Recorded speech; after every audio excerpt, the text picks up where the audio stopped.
Hey everybody, and welcome back to another episode of Thick No More. So this podcast, as a lot of you know, was made because a lot of us grew up believing that there was something wrong with us, that perhaps we weren't clever enough or we weren't trying hard enough, or in my case, just thick. So today's conversation is going to have something much bigger than that. What if the child isn't failing the system, but the system's failing the child? My guest today is a lady called Hannah G. So she's the founder of Fair Exams Campaign. A lot of you are going to know Hannah from her incredibly emotional video that she recorded where she was sat in the car, burst into tears because her son was sitting a GCSE exam for the third time. And I can tell you that video affected me massively. Behind the tears, I think, were something that thousands of parents recognised: frustration, helplessness, and this overwhelming feeling of, what if there's another way? So Hannah didn't just sit with that feeling. She physically decided to do something about it. And that is why I got her on today. She's taken a fair exams conversation to Parliament, TEDx, BBC Radio 4 Woman's Hour. She's fighting for a system that gives people the opportunity to demonstrate what they're actually capable of. And today, we're going to get right underneath it. I want to find out what's wrong, what could replace it, and what does fair exams actually want? And what would Hannah say if she was sitting opposite people who have the power to change it? That's what I really want. So Hannah, welcome to Thick No More. It's an absolute honour to have you on, and thanks for agreeing to do this. Thanks, Jay. It's a pleasure to be here. I'm excited to talk to you. I know, it's an honour, honest, it really is. So listen, everybody gets this first question, right? Okay, everyone, no matter who you are. Door flings open. Every time the door opens, we get a song playing. What's your song and why? I would have to go for Josh Wink, Higher State of Consciousness, because it's a song that's guaranteed to get me on the dance floor every time I hear it. It's an absolute banging tune. I mean, I'm from a jilted generation of 80s and 90s ravers. So yeah, I know that song really, really well. And it's one of those ones where there's a voice in it, and every time it comes on, it makes my hair stand on end. So yeah, love it. Great tune. And yeah, I'll be humming that later. So good. Before we get into the whole fair exams, TEDx, Parliament, Women's Hour, I want to touch on a little bit about you. Tell me a bit about Hannah. Who was Hannah before all of this? Before the moment in the car, and all of these exam situations? Who was Hannah before this? Tell us a bit about Hannah. So I'm a mum to 3 boys. My eldest is neurotypical and my youngest 2 are dyslexic. So I've had a really different experience of the education system with each of them. I ran my own business for a number of years so that I could be around for my boys.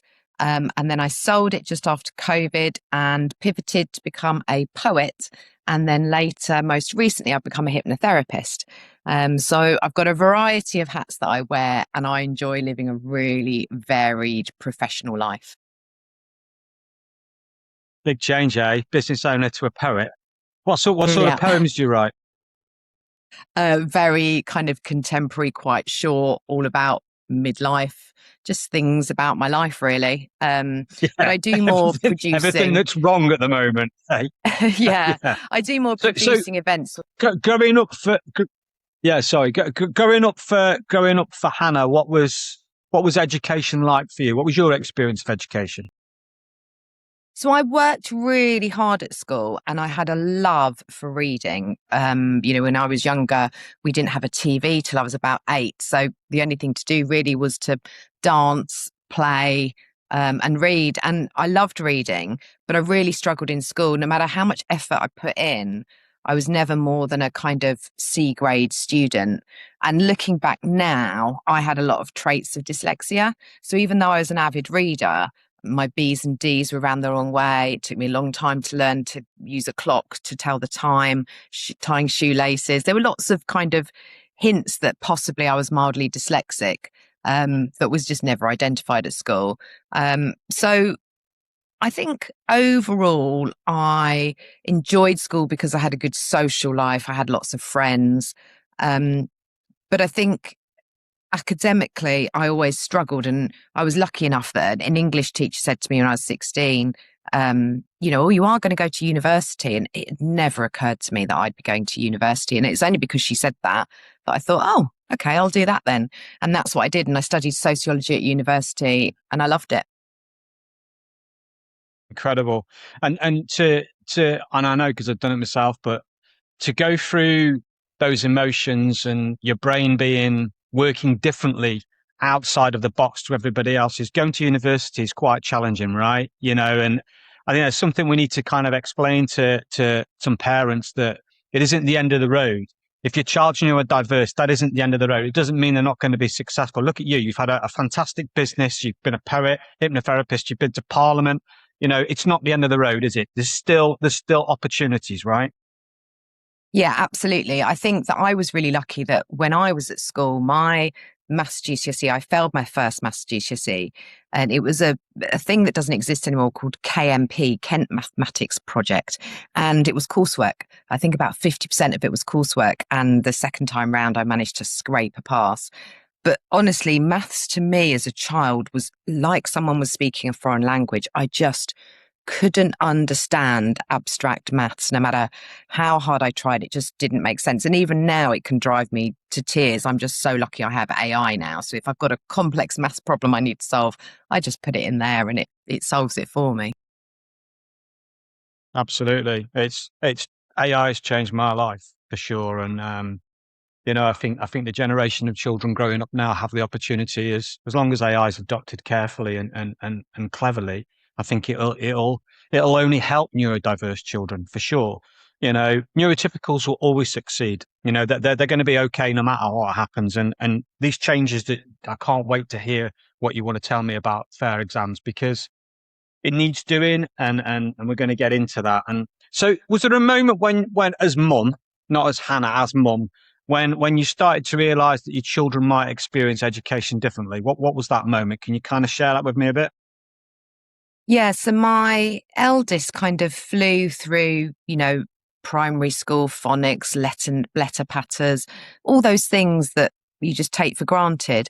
And my middle son, no matter how much work I did with him, I remember making number bonds out of wallpaper to try and get him to learn the number bonds to 20 and getting him to jump physically on numbers, anything to try and make it just go into his brain. And no matter what I did, it wasn't working. And so I kept saying to school, I think there's something wrong, because I had a benchmark to compare him to. And school kept saying, oh, he'll catch up. Yeah. And eventually by year 4, they said to me, oh, yeah, actually, we think you should get him tested. And so I did. And he came back severely dyslexic. And I thought, oh, great. In one way, my feelings as a mum were validated. There is something wrong. But then equally, I was like, okay, they gave me like a 50-page report of everything school needed to do. And I took it into his state school at the time and said, great, he's being diagnosed. Here are what you need to do. And they just said, well, he's not severe enough for us to do anything. There's no budget. We won't be doing any of this. We can't help him. And then my husband and I at the time made the choice to move him into private school, because we knew they had Right. a And SEN did code. that change? Was that a difference? Was there any difference Yes. experience for him as a Yeah. child and you as a parent? Yeah, it was a huge difference. It kind of breaks my heart. Having had one child that's state educated and 2 that are privately educated, it breaks my heart how big the difference in education is between the 2. Because we were fortunate enough that we could pay for it. It was hard, but we did it. And there are so many families that just don't have that option. And for us, the big difference, we thought we were moving for smaller class sizes, for one-to-one support and to really help them. And we got all that, but we got a lot more in that private schools put so much, they're able, it's not that state schools don't want to do this, but private schools are able with their budgets to prioritise arts and sport and drama and all the things that are Which considered is what we love. extracurricular. Yeah. And just in so many ways, they help all students. So it just breaks my heart how little state children get in terms of a diversity of curriculum. Yeah, and I mean, I'm the same. When we recognised my eldest, we knew straight away. Well, I knew straight away because I'm obviously in the industry. And he online schooling. And the difference between him being in a classroom and doing this online learning is miles apart. And I agree with you. It breaks my heart. It breaks my heart for the people that aren't in that position I mean, we're not particularly well off. And some of the times I was on the breadline trying to manage this fee every month, this monthly fee. But some people just can't afford to do that. But it shouldn't be like that. And again, we're going to come onto this. I really, there's loads of parents and there's loads of educators that listen to this podcast. And some of the stuff you say, and I've heard you talk about, it makes the hair stand up on the back of my neck, because I keep thinking to myself, well, why? Why isn't somebody doing this? Why should it be? Why should you? Why should I? And lots of other people, let's be clear about this. Lots of people actually break themselves every month, take on extra jobs to put their child in a better position because they know they're going to fail if they stay as they are. And it just shouldn't be like that. So, but again, I've got some questions to you about the Prime Minister and the Education Minister in a bit, and I'm gonna see where you go with that actually. So, okay, let's bear in mind we've got other parents listening, and they're at different stages of the journey that you and I have been on, right? So I want to talk to you as a mum at the moment, rather than anything else. So, what are your emotions like, when you realise you're struggling? I mean, you mentioned you took your child out and put him in a private school. What's it like as a parent? Explain to me the emotions you go through, what it's like at home, the struggles when the system doesn't understand. Tell these other parents at the beginning of the journey what you went through. Yeah, I mean, private school didn't fix everything for us. I remember in year 6, my son getting his end of term exam results. And I remember walking across the field and he was with a few mates and he was kind of looking a bit sheepish. And I said, you all right? He said, yeah, I got a result today. And I said, okay. And his friends kind of looked at each other as if to say, this is about to go off. And I said, okay, what'd you get? And he said, oh, I got 18% for my maths. And I thought, oh God. And my child, he's an optimist. So after every exam, I'd say, how do you think you went? Oh, I think I did really well, Mum. I think maybe 60, 70%. Yeah. And I'd be like, oh, great. And he'd keep saying that to me. And the results would keep coming back and he'd be 30%, 40%. Like I say, this time it was 18%. Right. And my heart just broke. And I said, okay. I said, well, okay, that's what it is. You tried your hardest. That's all you can do. And the relief on his face, because we've only ever rewarded effort. Having such different children early on, we realised that we're only ever going to be rewarding effort in this house, not results, because they're going to be vastly different. Yeah. And he just kept getting such excellent school reports. Teachers saying things like, oh, if my son grows up to be as wonderful and kind as your son, I'll think I've done a great job, and, puts 100% effort in, couldn't be trying harder. And yet these exam results would constantly be really low. And it was just heartbreaking to watch. He actually happened to be my most confident child from birth. My eldest was really shy and struggled with eye contact. But my middle son would just be the first one, be the first one to hold the mascot's hand when, they get to meet their heroes. And my eldest would just follow him. And what's happened at the end of education is my eldest is really confident because school has reinforced that for him and done a brilliant job on building him. He went to a great school. I don't have any criticisms of it. But it's only because he's able to do school that he's come out so confident. Whereas my middle son, I just watched his confidence ebb away for years. And it was just heartbreaking. As a parent, do you question yourself?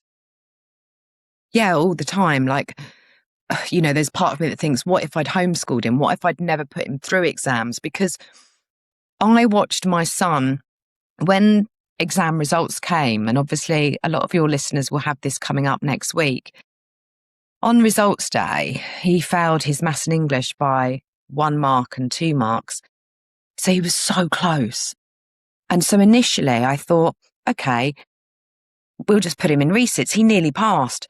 And I thought, what are the chances of him passing on the resit? And I looked at the resit pass mark, and over the last 5 years, it's averaged 21%. So I thought, God, the stats aren't in his favour. They're so low. So then I thought, okay, how many kids? 21%. 21%. And we spend £338 million a year on resits. It's unbelievable. So let's just Hannah, just repeat that again. 21% and how much? £338 million a year. We've worked this out independently, and we gave these statistics to BBC because they asked us to verify it for them. And so we sent them how we'd worked this statistic out, because it's not available on the government website, and the Department of Education had no comment on BBC Women's Hour about anything that we said. Why do you think that is, Hannah? Out of curiosity. Well, because I think that there's someone, hopefully, who's going, what are we going to do about this? They found out how much resits cost, and that only 21% at best are passing. I mean, that's an average over the last 5 years. Sometimes it's as low as 15%. Whereas functional skills have a pass rate. So functional skills are offered to children after they have failed their GCSEs. But in England, in the state system, they're only offered to children that get grade 1 and 2. And my son had a grade 3, so he was put into compulsory resits. They don't let you access your level 3 qualifications. So he had to do, when he went to college, I took his report. I showed them how close he was to passing 1 and 2 marks. And I get there has to be a pass or fail mark. But what's not okay is not kind of looking around that and going, okay, well, if he'd got 1 mark more, he would have passed. So actually we can put him on a level 3 course. But they said, absolutely not. He can't go on a level 3. And he wanted to do a BTEC level 3 sport because he had a level 2 sport. Because again, private school, you can do BTECs from year 10. And in state schools, that's not normally an option.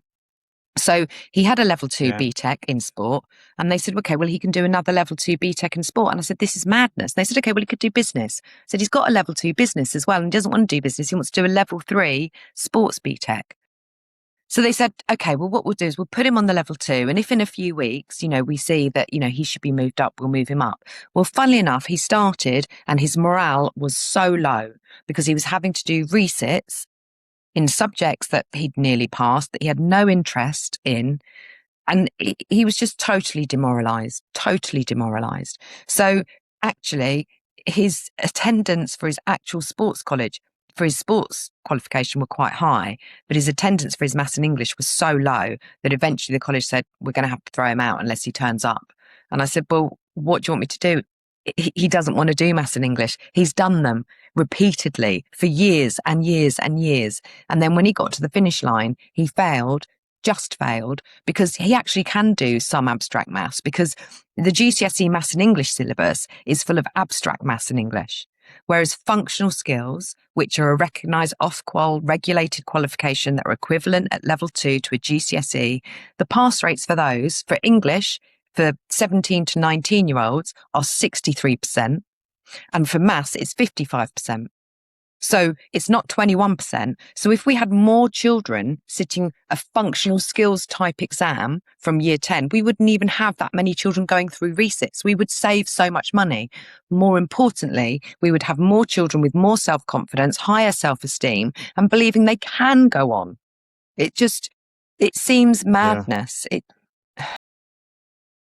Yeah, what is it? What's the definition of madness? Doing the same thing over and over and expecting a different result, right? Yeah. Absolutely. So, question for you then. In your opinion, what's more damaging, right? Leaving school without a GCSE, or, like me, leaving school believing you're stupid, thick, broken? I think that's what happens when you leave school without a GCSE, to be honest. I've seen it in my own son. I don't see, when we were on Women's Hour this week, the interviewer said to my son, how did you feel when I was explaining the background to his story? She said, how did you feel during this time? And he said, what, the first time I failed?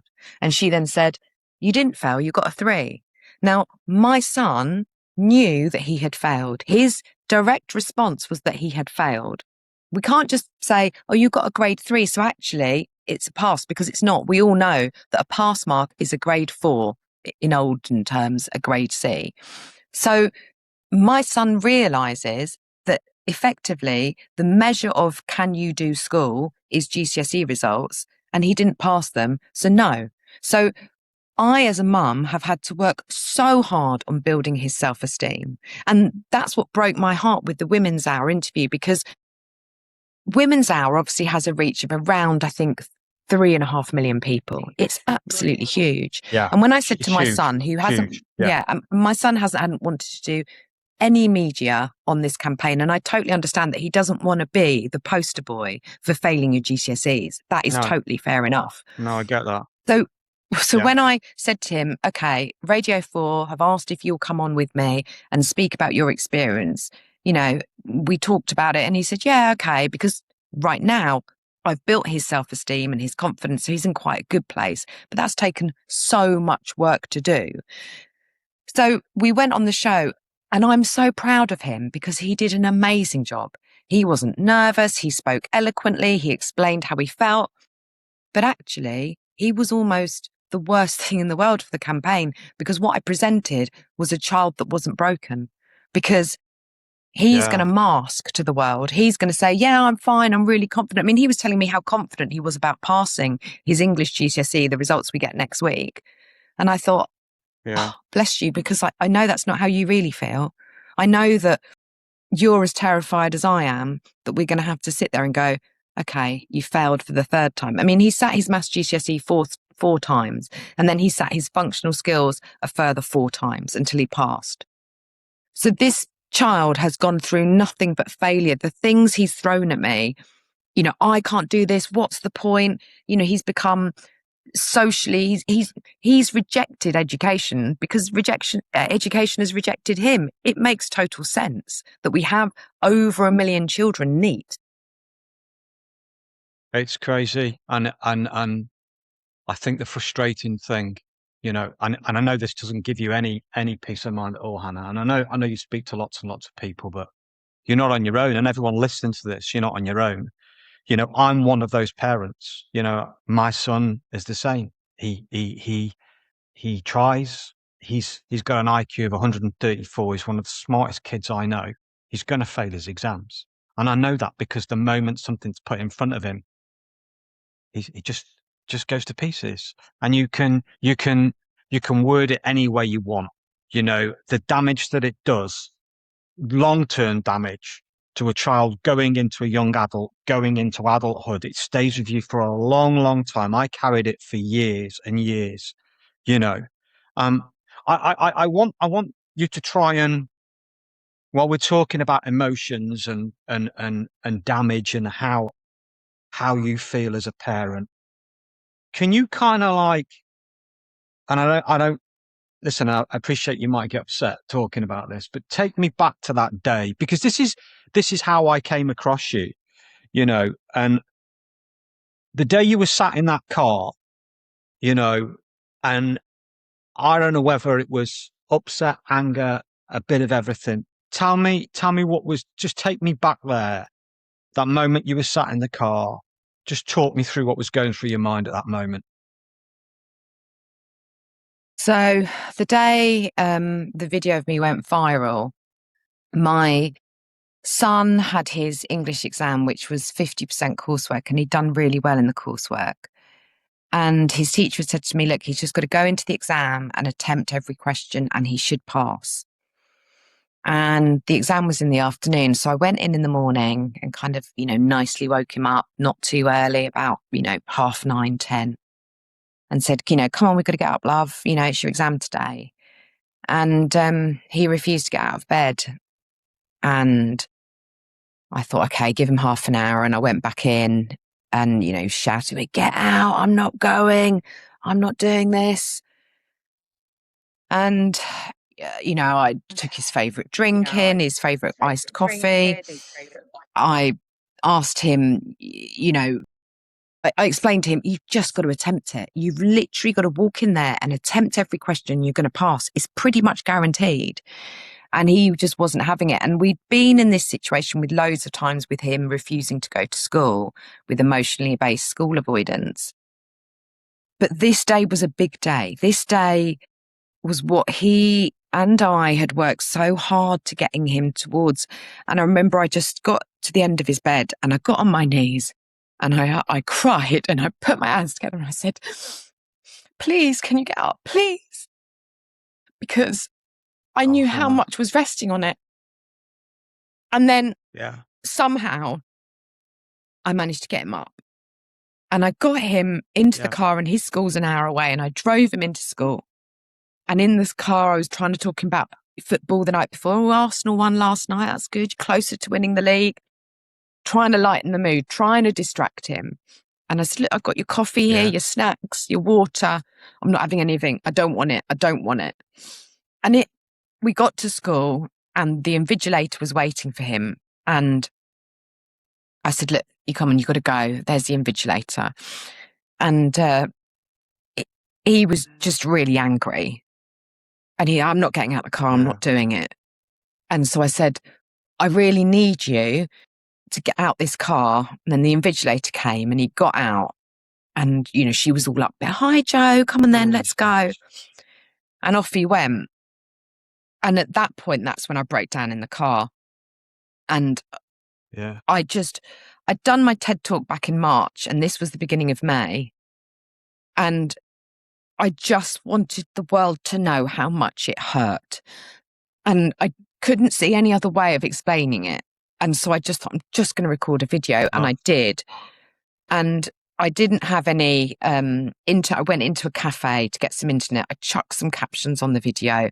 I uploaded it onto all 3 of my Instagrams, because the day before I'd done an event with Davina McCall and she'd started following me on one of them. So I thought she might see this. It might, you know, she could do something, she could help. And turns out I didn't need Davina McCall because the video just went viral, because so many other parents got it. And I was just inundated with messages and comments and, you know, and when I went on Radio 4, because now my TEDx is live and most importantly, our petition is live to get functional skills type exams integrated into GCSEs, because we can't have a 2-tier system because there's stigma. Functional skills, no one's heard of them. They've got a massive PR problem.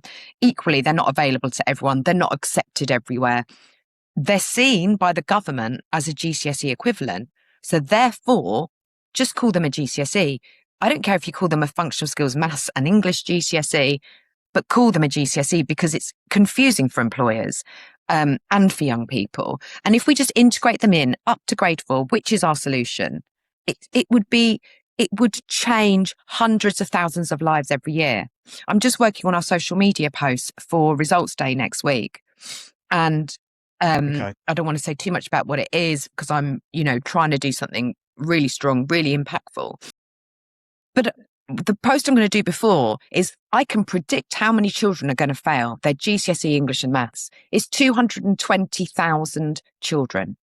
It's totally unacceptable. It's 1 in 3 children are going to fail their English and Maths GCSE. And this has been going on for as long as we know. And it just breaks my heart that so many students and parents are going to have to go through this, like I've been through this, and they're going to have to watch their child become a shell of themselves. It just, I just want it to change. So let me take a breath a sec. Okay. What was, for me, when I saw that video, my wife showed it me, and she was in tears when she showed it me. And it upset me because so much of it resonated with my childhood and the emotions I went through. But also what I see in so many people because I work in education and I see these kids, and I just don't get, as a parent, as a man, why we think doing it once, doing it twice, doing it 3 times, doing it 4 times and expecting anything different, apart from damage, that's all it does. And the fact you had to drag him out of bed, I can't even imagine what was going through. So did you just, was there a point where you went, right, enough just fighting for Joe? Now it's time to make people realize that I am going to try and help everybody. Was there a particular moment that did that? What was it? Do you know what it was that made you realize this is fundamentally wrong and I'm going to try and do something? Yeah, when I was, I put in my proposal for the local Tunbridge Wells TEDx, and they accepted it. And they give you loads of help and training with writing your talk. And they kept saying to me, "You're telling me all the problems, but you're not giving me a solution." And I kind of got quite angry and defensive and went, "It's not my job to give you a solution." But they were like, "But this is TED. It's about sharing one idea," which is totally right. So I thought, they are right there. And that's when I started at the same time, my son, because I was writing this TEDx talk at the same time as going through everything with my son. And it was weird because something would happen and I'd have to deliver it, because with functional skills, you get the results every 3 weeks. And I just kept having to tell him, "You failed again, you failed again." And because functional skills aren't easy, people think they're easy. They're not. They're just not abstract. And I'd have these deadlines with TED, and I'd been going on, and I'd be like, this morning I've been having to deal with another day of me being in tears because I've got to work out how to deliver this news to my son in a way that's not going to damage him, in a way that I can, take him out for lunch somewhere so that he doesn't explode into rage and anxiety. And it just, so they were coaching me. And then my son said to me, "Mum, there's this thing called functional skills." And I was like, "Oh," and that's when I looked into it, looked into the stats, and was like, this is a real alternative. So then I put that into my TEDx talk as a solution. And I walked off stage, and one of the volunteers at TEDx happened to be an ex-deputy head teacher with 20 years experience. And she just walked up to me and she went, "I'm going to join your campaign." And I went, "Oh." And it hadn't occurred to me at the time, really naively, because I'm the kind of person that goes, "Yeah, I'll do something, but I've no idea how to do it. I'll just figure it out as I go." And I realized I'm going to need a campaign team. I'm going to need people around me who are going to volunteer because there's no budget and can help me get this right. And she was one of the first people that really helped me understand it from a teaching point of view, because she was like, "I've seen this story thousands and thousands of times, and this system isn't fit for purpose and it needs change. And I'm here for you." So she's still on our campaign team. And Wow. the campaign team is really small. There's 4 of us.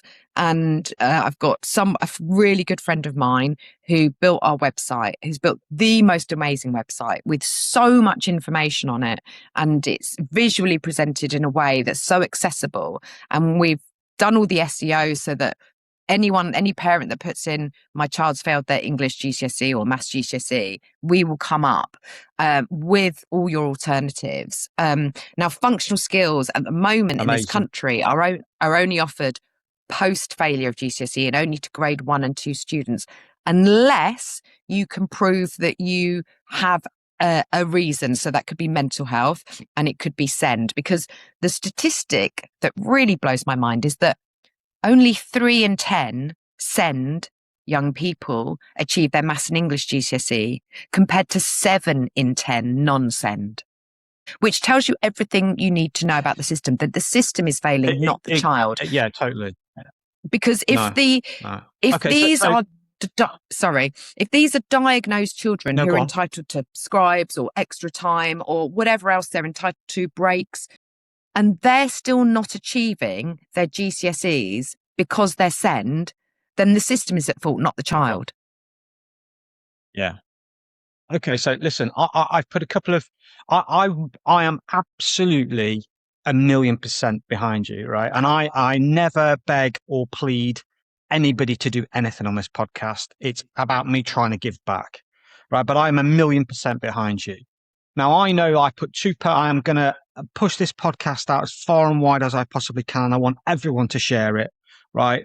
But we got quite a few comments on the post we put on Instagram, people asking for the podcast, which shows me people really want to understand it. So what I want you to do for me right now is I want you to pretend that we've got someone listening to this who has got no idea what your campaign is and what fair exams are. Just give me an overview of what you're asking to be changed and how you would go about it. So Fairer Exams has got a 7-point manifesto. Essentially, the first change we're asking for is for the government to automatically grant access to functional skills from year 10 for the children that need access to an alternative to GCSEs. And this can be decided with teachers, parents, and the students. And this is a change that we've asked initially because it takes no change in the curriculum. Nothing needs to change other than the availability of the offer of it. The second thing we're asking for is that league tables should recognise functional skills as having equal weighting to GCSEs, as they are considered an equivalent at level 2 to a GCSE. Currently, functional skills score 0 on a school's league table, so schools therefore do not offer them because their league tables will be damaged. So that's the second thing we're asking for, to make functional skills available. Schools need that freedom in their league tables. The third thing we're asking for, and this is our biggest ask, will take more time, is to have functional skills integrated into Maths and English GCSE in a foundation paper. Maths has a foundation paper. We're asking for English to have a foundation paper. We're asking for the foundation paper to be capped at a grade 4. The most important thing is currently functional skills, the way they're marked by something called criterion reference marking, which sounds very complicated, but it's not. It's like a driving test. When you sit a driving test, you pass or you fail. You either know the things you need to know or you don't know the things you need to know, and you pass or fail. It doesn't matter how many other people pass or fail that day. GCSEs are normatively marked. So once they've marked the questions yes, right, correct, or wrong, they then put all of those grades in and normatively assess them. And that is where the grade boundaries are drawn. And that we're asking that to happen from grade 5 upwards. We're saying you can still assess children on that normative curve, but from grade 5 upwards. Grades 4, 3, 2, and 1 would be criterion reference marked. You either got it right or you've got it wrong. It doesn't matter how anyone else in the country has done. There is a standard and you've either met it or you haven't. And if we integrate that into GCSEs, like we're asking in a foundation paper, it takes away the stigma for all sorts of children, because it's not just SEND children that this affects. It affects children that are persistently absent because of mental health problems or because they're undiagnosed special educational needs. It affects children who are disadvantaged and on free school meals and have had persistent disadvantage in their life, because they are the groups of children that fail. The 1 in 3 are already disadvantaged. And so that's what we're looking for. Wow. We're looking to make this a level playing field for all children. Okay. And from a couple of things, right? First of all, both you and I are dyslexic, so we know the stigmas that are attached and the things that get thrown at us, you know. I'm going to be devil's advocate for a second. No. Hannah's just trying to make exams easier. What would you say to that? I would say that we're trying to make them fairer, not easier. Children still have a high level of maths and English to prove in functional skills. They still need to know ratios, percentages, fractions, all sorts of everyday maths. Functional skills work because it's more applied format. It's a more everyday format. Questions aren't abstract. It's not simultaneous and quadratic equations and Pythagoras theorem. It's just everyday maths. So it's not making them easier, it's making them fairer. So at no point, we're not lowering standards here, are we? We're just making things fairer, to be clear. Absolutely. The government already recognised functional skills level 2 as a GCSE equivalent. It already exists. We're not asking for something new. Lovely. And something else. We talked about figures probably 30 minutes ago. If we did it your way, what money are we putting back into the bank of the government, for example, roughly? I have got that statistic here. So if we had more children passing first time round, if we had 10% of students avoiding resits because they were sitting functional skills or the GCSE equivalent, we would save 33 million. That's at 10% of students. If we had 30% of students passing first time round, we save 100 million. But given we know the pass rates for functional skills are roughly 60%, that would mean £200 million saved every year. This is just, I mean, you just want to say why? Like, why wouldn't you, right? We are, let's talk about like a politician for a kick-off rather than parents. We're going to save money. Well, yeah, loads, actually, masses. And then let's talk about it from a parent's point of view.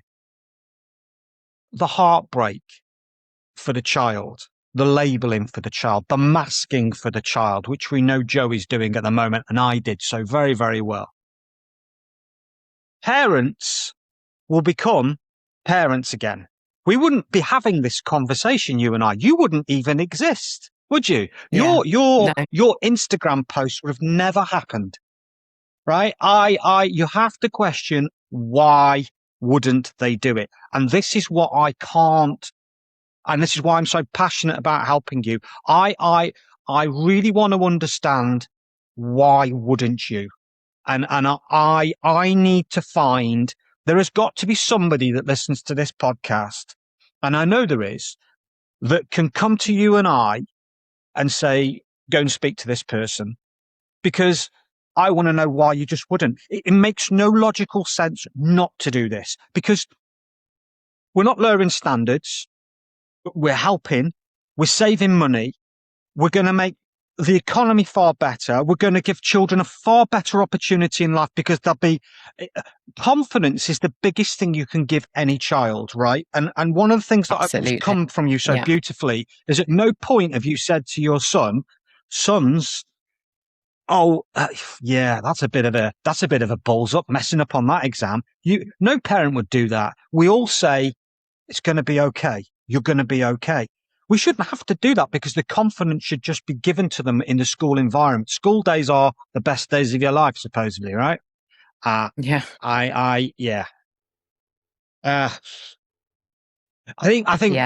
think the other thing that I really struggle to get my head around, right? You've got children in the classroom understanding a subject while the teacher's, I've seen my son do it. I see my son sitting there, and I see my son taking it all in. Your son, you told me, your son in the classroom environment did that. Demonstrates a perfect student, right? They demonstrate the knowledge, the understanding, everything. And then what happens when we get to the written exam part?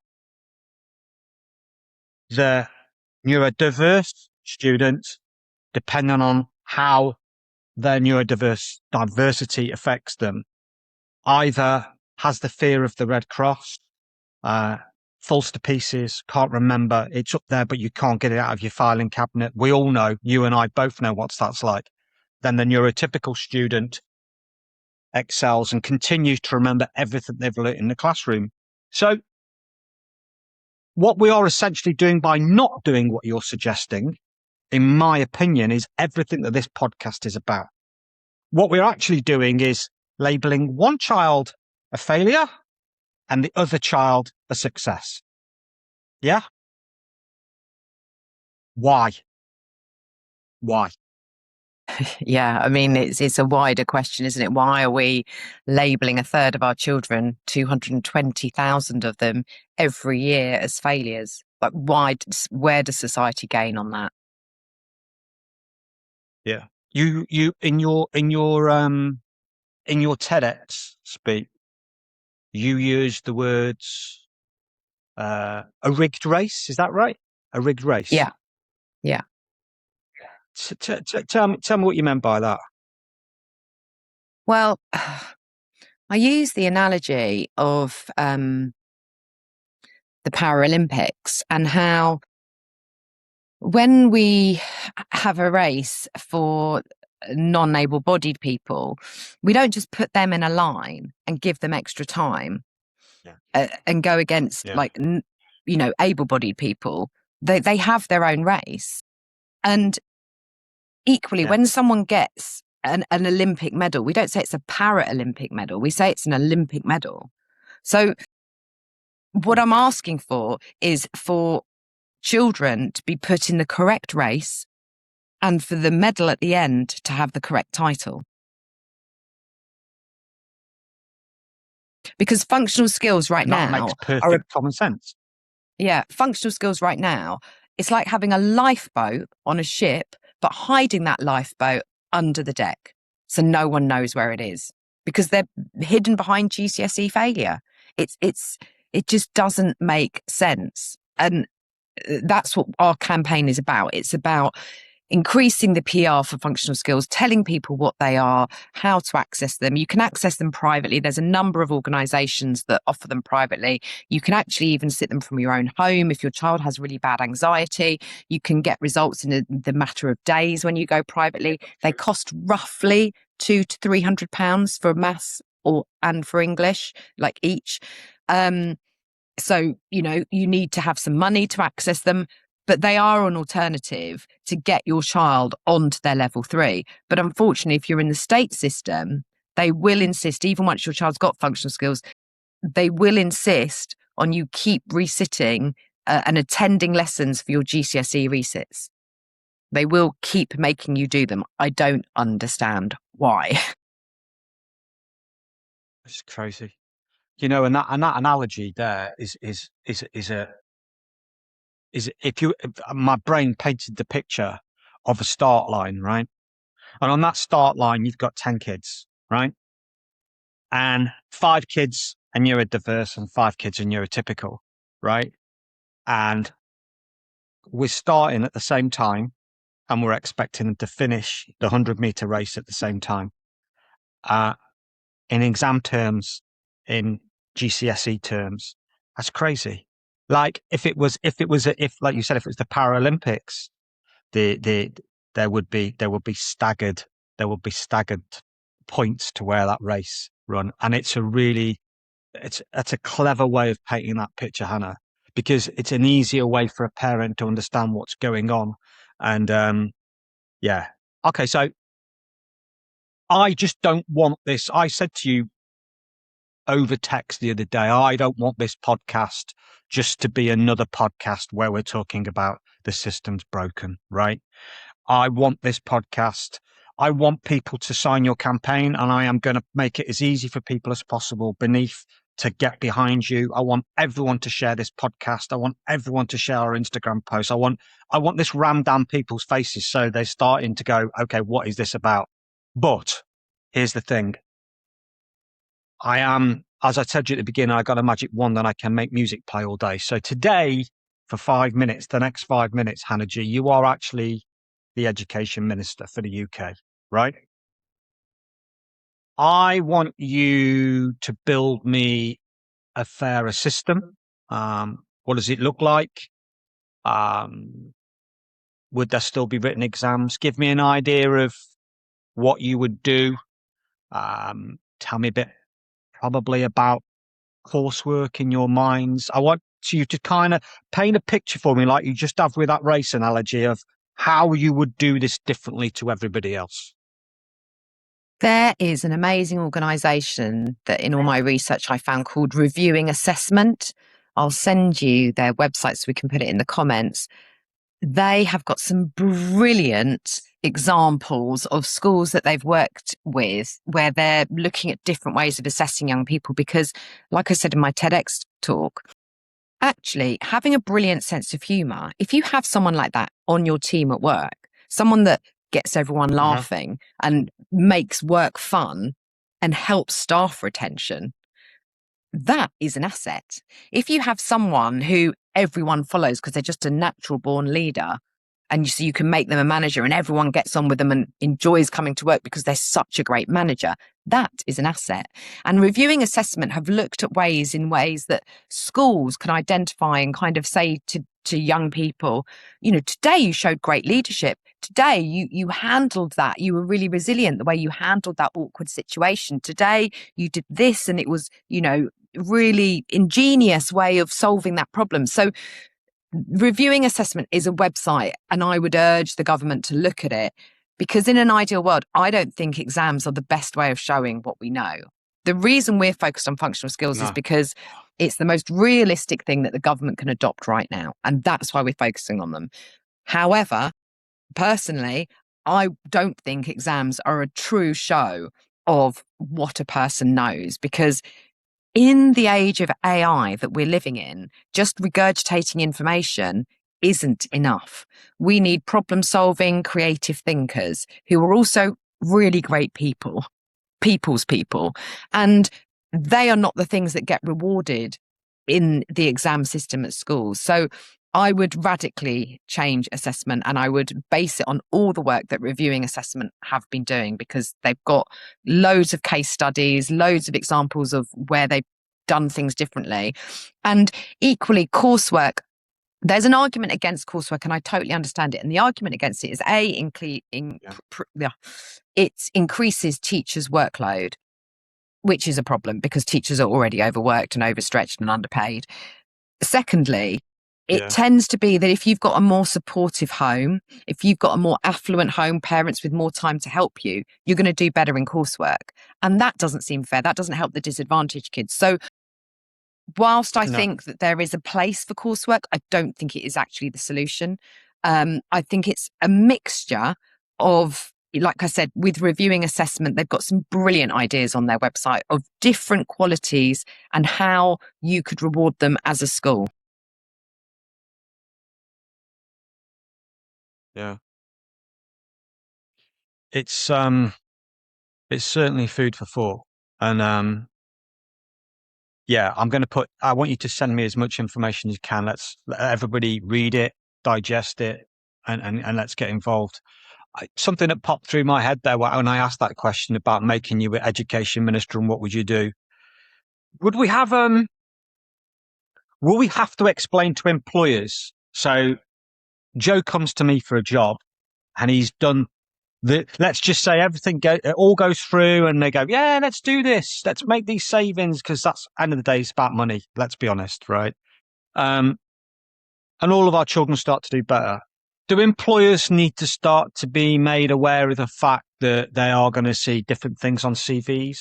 What would an employer need to understand about qualifications and what it means to them, for example? I think most employers are looking for someone that can do everyday maths. The majority of jobs in this country require people to have everyday applied English and maths skills. They are needed. They don't need abstract skills in most jobs. I'm not anti-education. I'm not anti, really bright kids. I've got one myself.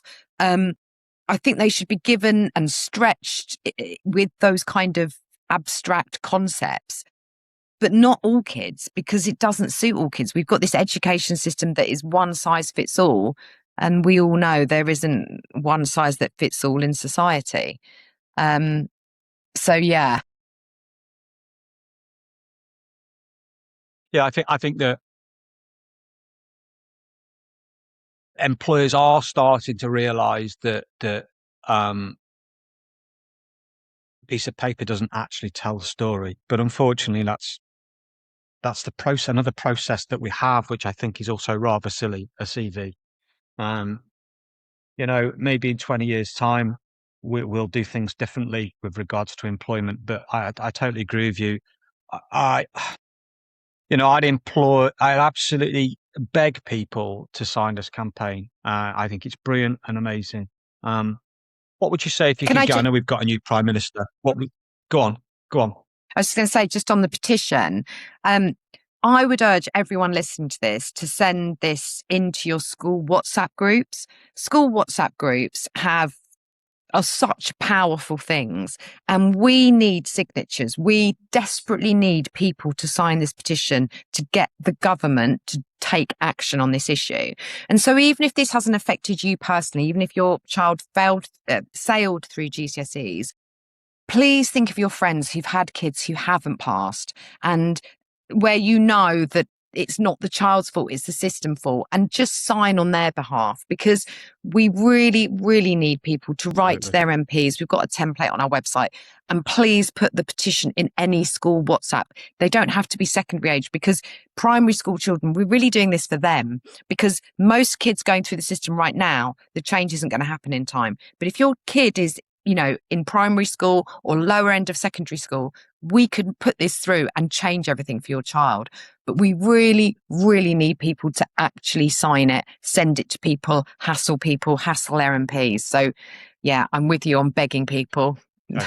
Please sign it. Yeah, well, send me everything, and I'm going to put all of your details and everything that people need as a file in the podcast, so they can click on it and just attach it to their WhatsApp group. If you could speak to the Prime Minister, what would you say to the Prime Minister? No, listen, and it infuriated me. Before I get you to answer this, I've seen a couple of podcasters that were invited to do a podcast with our last education minister. They were obviously loaded questions. They'd never get anybody like me on because they wouldn't like what they were asked, right? But let's just pretend there's no press officers, there's no cameras, it's just you and the Prime Minister.